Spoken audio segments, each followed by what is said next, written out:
Get to the core of Korean insights with Korea Pro's exclusive Seoul event series. Join us for gatherings that bring you face-to-face with key opinion leaders, journalists, and experts on South Korean affairs for dinner, drinks, and more. Engage in deep discussions on political, economic, and social issues at special venues across Seoul. From dinners with Korea Pro editors to insightful conversations with renowned guests, each event promises a unique blend of expertise and networking. Immerse yourself in the pulse of Korea. Register now at events.koreapro.org.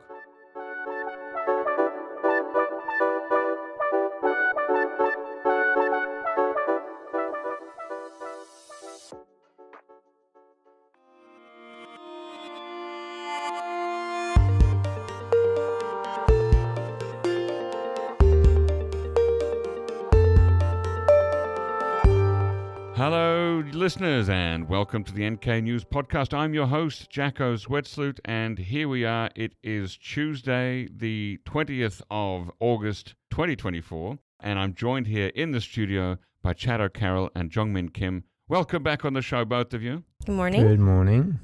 Our finest minds in the NK News team, surely.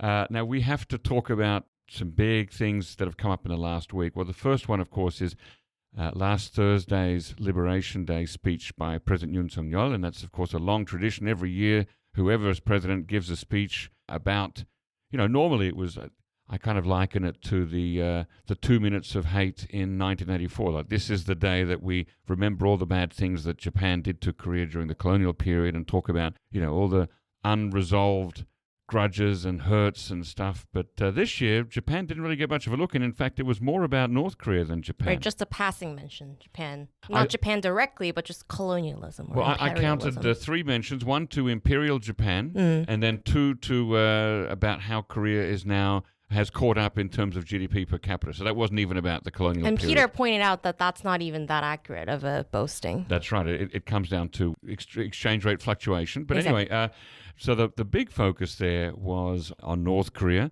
and the takeaway that I got from it, and this was harking back to his inauguration speech from 3 years ago, Chad, is that he said, as long as the northern half of the peninsula isn't free, Korea's liberation is incomplete. Mm-hmm. Yes, he did say that. Right, and that actually comes from the tradition of Kim Young-sam, former President Kim Young-sam, also mentioning something like that in his milestone speech in 94, which was the previous unification roadmap. He did use the logic something like that, but different reasons that Yoon gives. All right, so this is not entirely unprecedented or new, but certainly the emphasis on what South Korea was going to do to bring freedom to North Korea, bring liberty to North Korea, that I think is very interesting, particularly where we are now with Kim Jong-un saying he's no longer interested in unification. So, Chad, you wrote a big analysis piece for NK Pro. Tell us, what did you get out of it? Well, I think the first thing that leapt out at me from Yoon Suk-yeol's speech is that he doesn't see North Korea as a partner in any way on this path to a unified Korea. In the past, when you've had these kind of unification roadmaps, there's been a lot of sort of phasing about the process involved, and there being trust building, reconciliation, in some cases polls and things of that ilk to try and garner support from the nation, both Koreas, of the best way forward. There's also been the concept of having a kind of European Union style structure where you have 2 different governments housed under the same supranational kind of entity working in collaboration for a fixed period of time. But in this, Yoon was really clear about he didn't spell it out specifically, but it's blatantly clear in his remarks that the Workers' Party of Korea has no place in the leadership of a unified Korea. Kim Jong-un has no place. There's a lot of rhetoric about 50-odd mentions of the word freedom. 51. Yeah. Which again comes back to his inauguration speech, in which he talked a lot about freedom and liberty. Yeah. But he doesn't really separate the terms freedom and liberty, which is also a problem. But yeah. And for me, I found it fascinating that he talks about a unified Republic of Korea. It's not just Korea. It's like the South Korea's official country name extending to the DPRK. And so I found that fascinating.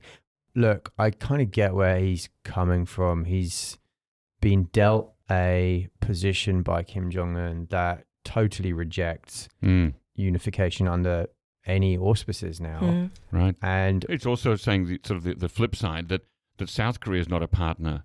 Exactly. And also says that South Korea will be effectively consumed by the Workers' Party of Korea if it makes one step wrong. So it's a bit like a sort of game of tennis here. They're both responding in the same way to each other, mirroring to some extent. Yep. No. But it is notable because we've never seen a South Korean president so out there in terms of denying any agency whatsoever to the DPRK for... Well, not 100%, but close to, because he did say, I mean, after all of the, we're going to do this, we're going to do that, we're going to send information into North Korea, we're going to talk to North Korea citizens. At the end of that, then he said, and we'll also have, we'd like to have some working party talks with North Korean government officials. Yeah, I mean... That's also not new.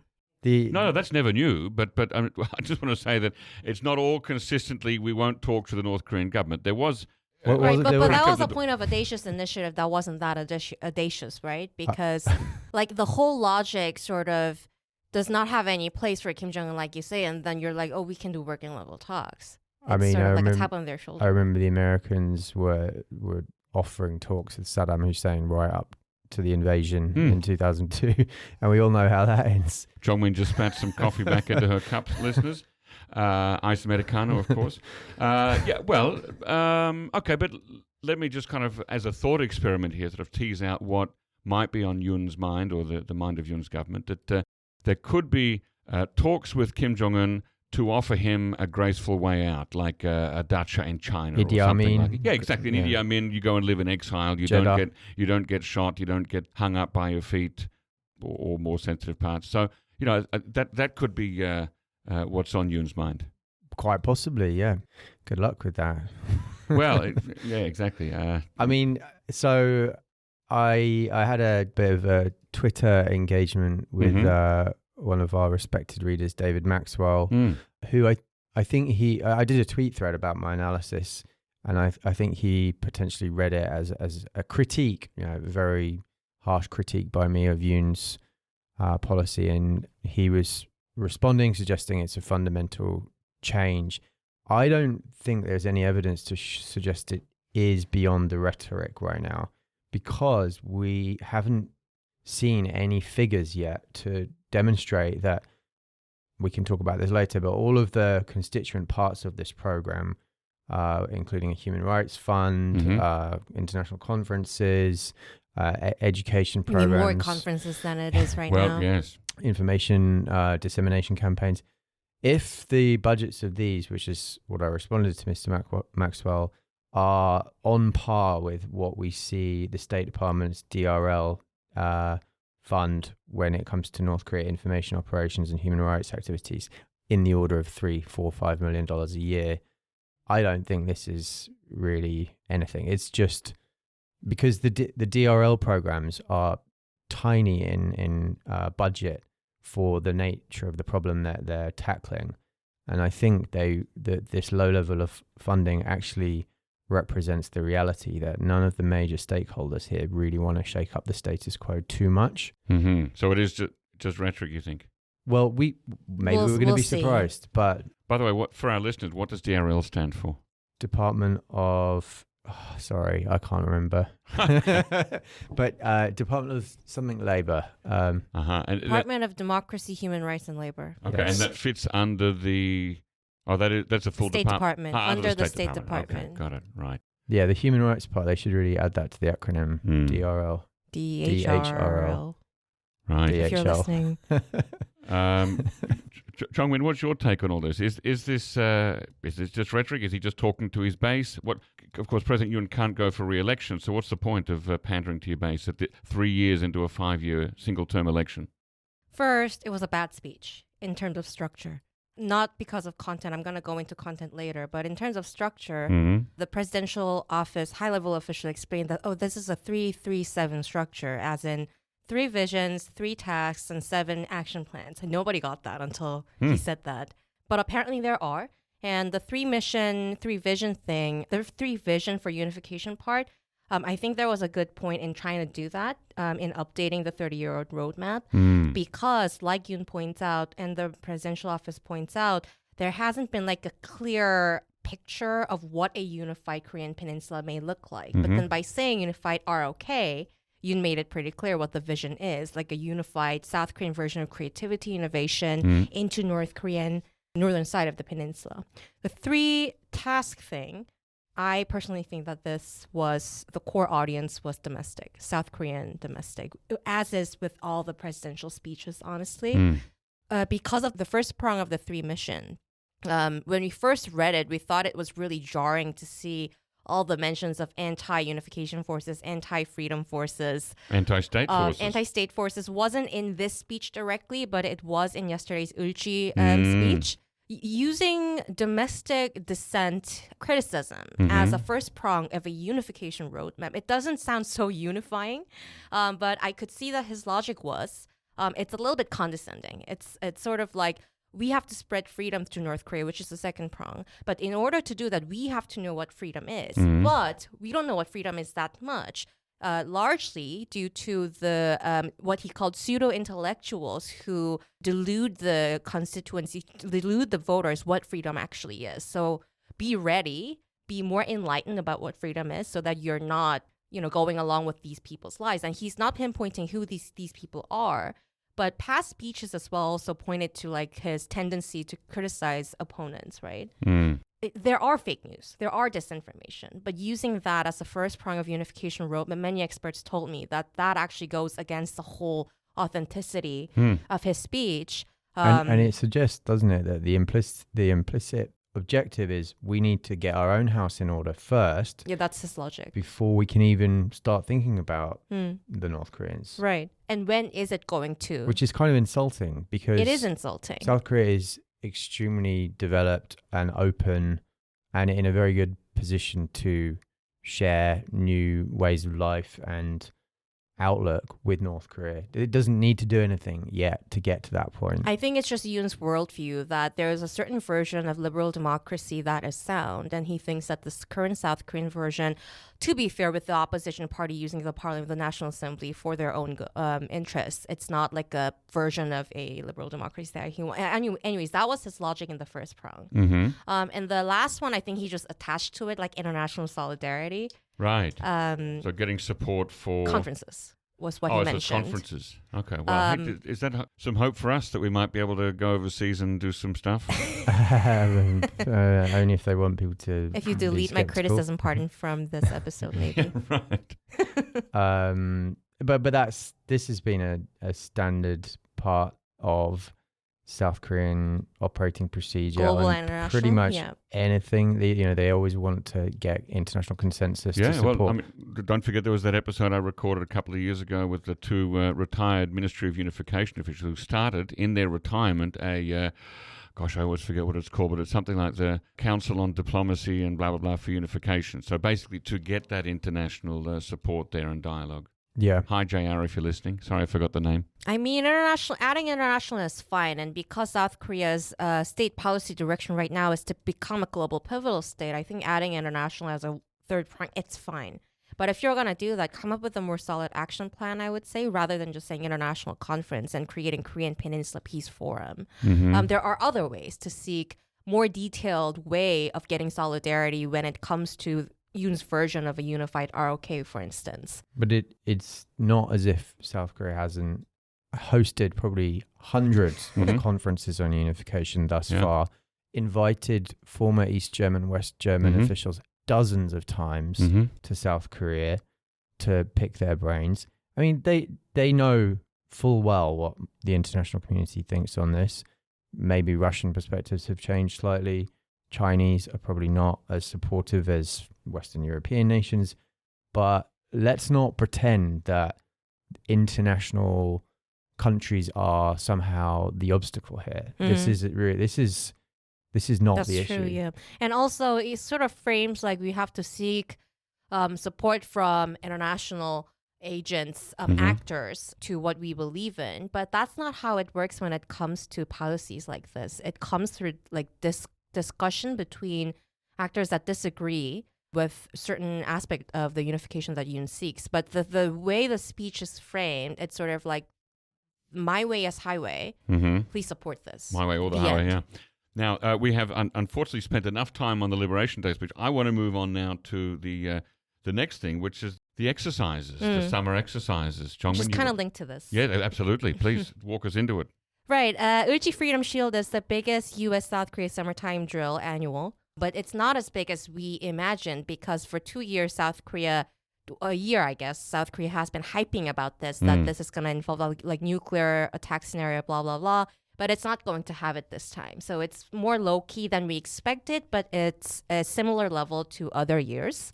And Ulchi Freedom Shield comes with Ulchi training, which is South Korean government unilateral training, mostly tabletop, or civil defense training, which will come on Thursday. Right.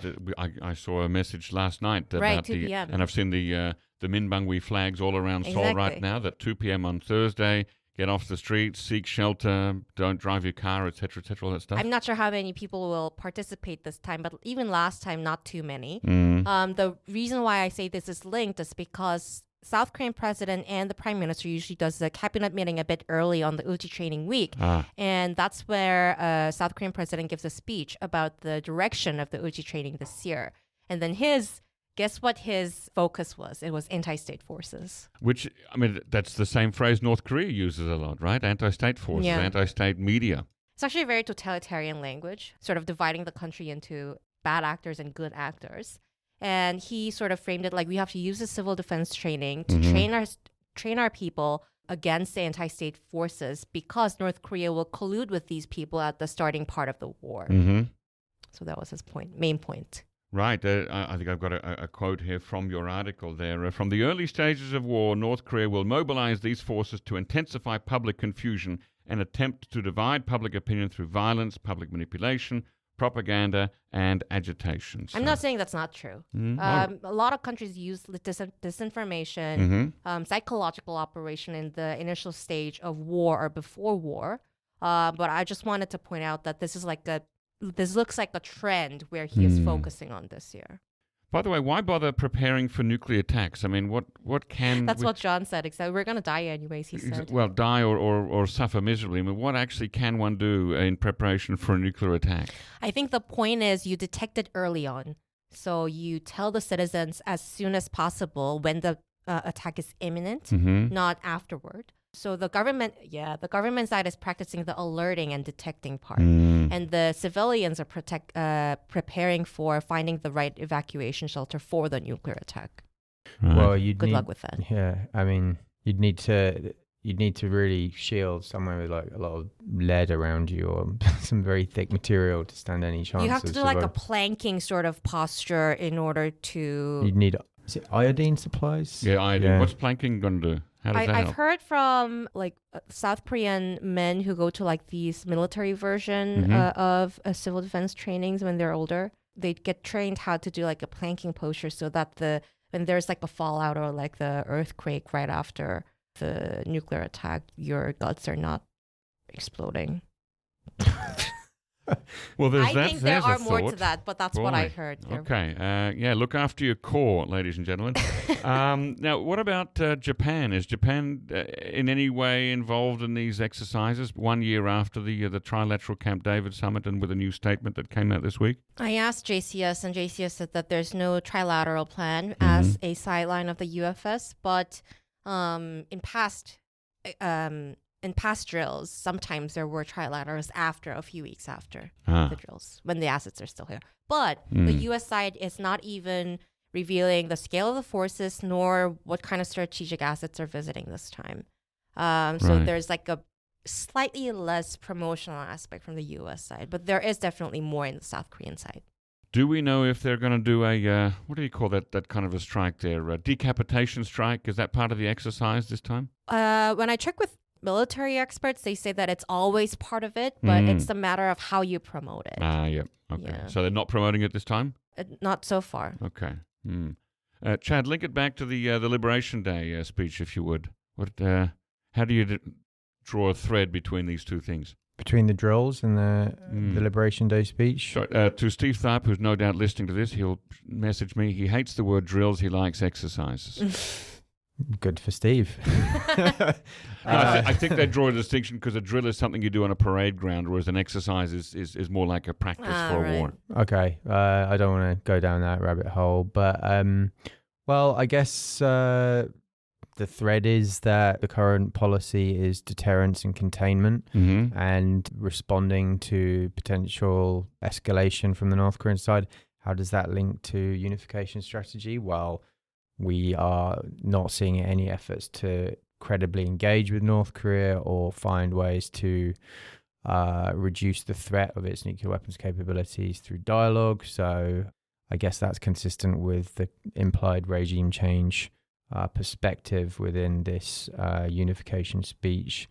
What is interesting, though, and stands out from the unification speech compared to the current U.S. ROK military posture and what we understand of General Lacamera's perspective, which is to avoid any risk of escalation, is this whole rhetoric within the unification speech about information campaigns. So currently, Jeongmin and I went to the border like a few weeks ago, and were able to listen to some of the loudspeakers near Paju, and we heard a radio station that was specifically going into North Korea with a lot of very interesting content. But it sounds like the Yoon government wants to really build upon that and expand information operations, which is something that's not very compatible with, theoretically, the idea of avoiding escalation, because information is extremely incendiary to the Kim Jong-un government. We know that it's the Achilles heel of the regime. If you do want to force regime change, by all means, that would be a good way to go to start that process, to try and build a different consensus among the North Korean people about where their future lies. But it's not without risks, let's be honest. Oh, one more thing that I just remembered before we finish up here. What about the idea of South Korea offering aid, relief supplies and things to North Korea, even though North Korea has rejected it? The spectre of unwanted aid going into North Korea was kind of raised at one stage. I.e. the same way as into Gaza. Yeah, right, without permission, just do airdrops. Yeah. I was wondering about that because we saw a few months ago the US airdropping aid into Gaza because they couldn't get it in by land. The crossings were closed. Yeah. We had some brief private discussion on that, and one person familiar with all of this pointed out that North Korean Air Force would not take kindly to that kind of incursion. But I think, just going back to the unification speech, I think it's South Korea is, I think Yoon government is putting in these carrots, knowing full well it's never going to have to fulfill them, knowing that by including them, they can placate some of the more engagement-focused European partners, perhaps. Oh yeah, we want to talk to North Korea. We're happy to talk, while also saying that we want to bring a unified Republic of Korea to the... But no preconditions. Yeah, so I think I'm very cynical about the inclusion of all of that. Jeongmin? Final thought, Jeongmin? Yeah, final thought. The 1994 roadmap and the 89, which built on the 1989 version, they survived 30 years because there was consensus from both sides of the aisle in South Korea, not just politicians, but also the civil society. A conservative author, a scholar, wrote the 89 and the 94 version. And Kim Dae-jung and Romeo and all the progressive administrations decided to inherit that because there was enough, civil society procedure, like discussion procedure. But Yoon's version attempted to update that, but without the consensus part. So my bet is this is not going to survive after the Yoon administration. And I just add, given the very slim margin of Yoon's administration in winning this election, given the fact this is coming, 2.5 years, 3 years into the administration, if he's really serious about it, then we're talking about the start of a multi-year regime change operation that will lead to this unified Republic of Korea. As we keep saying, that's not without risks. And has the South Korean population, have they really expressed any support for this kind of vision? Because those risks could involve the destruction of large parts of South Korea if this goes the way Yoon hopes for it to go. And I don't think there probably is support or interest in that in most parts of South Korea. We'll have to leave that question pending. That is the end of our episode today. Thanks again, Chad and Jeongmin, for coming on the NK News podcast. Thank you very much.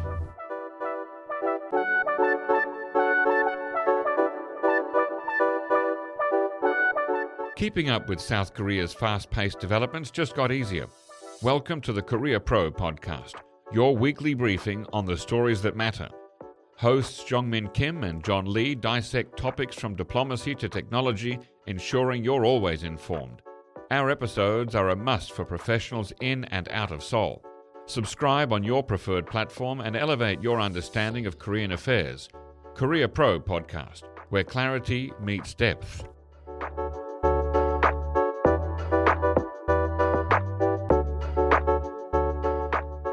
Ladies and gentlemen, that brings us to the end of our podcast episode for today. Our thanks go to Brian Betts and Alana Hill for facilitating this episode, and to our post-recording producer genius Gabby Magnuson, who cuts out all the extraneous noises, awkward silences, bodily functions, and fixes the audio levels. Thank you, and listen again next time.